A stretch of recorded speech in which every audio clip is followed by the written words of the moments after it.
I'm predicting now, the 2028 presidential election will be the AI job displacement election. Let me state it again.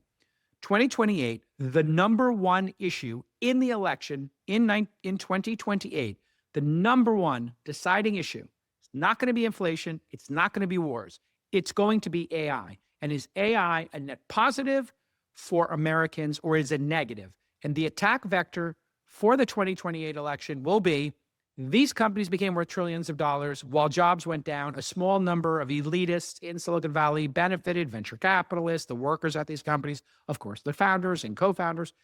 And the way that we're going to resolve that issue, I predict, is with the ability to take all of these social programs and have a grand bargain. I believe it's time for a grand bargain. What should the grand bargain be?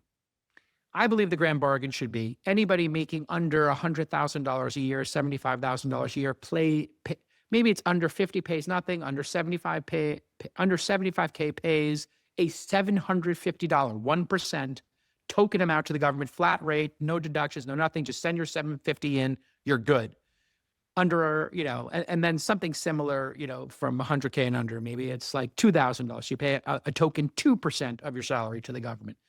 If that were to happen, that's one concession on the K-shaped recovery. The rich doing better in the top of the K, the poor doing worse, the non-equity holders. Second, we already have one solution, which is Invest America, AKA Trump accounts. That has said, hey, your kids are going to have a stake in this equity.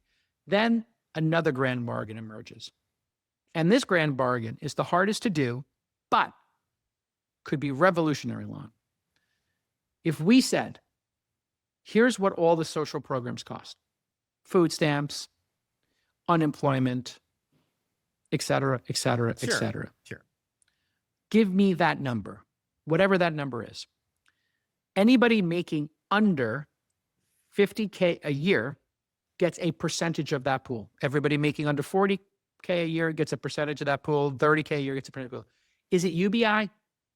Kind of. But what we're saying is get rid of those programs. Stop operating food stamps. Just give people the money. Yeah. Just give them the money.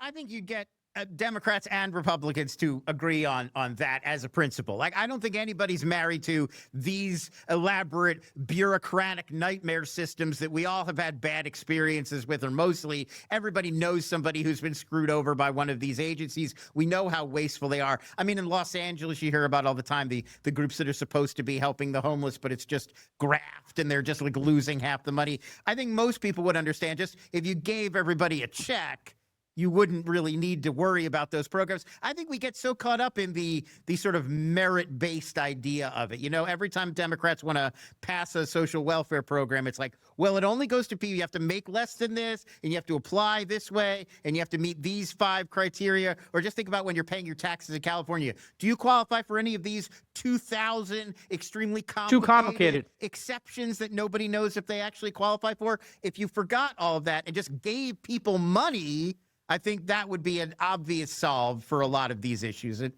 makes total sense to me. SNAP, SSI, all these means-tested programs is, I think, the fancy way of saying it. There's housing, there's unemployment, Medicare, Medicaid, everything. And I'm not sure. And it's all very complicated and convoluted. And the people who need help don't necessarily get it. Other people are defrauding the system or taking advantage of it. If we just got rid of those systems and the government just passed AI profits on to the American people, I think that solves a lot of problems and it simplifies everything.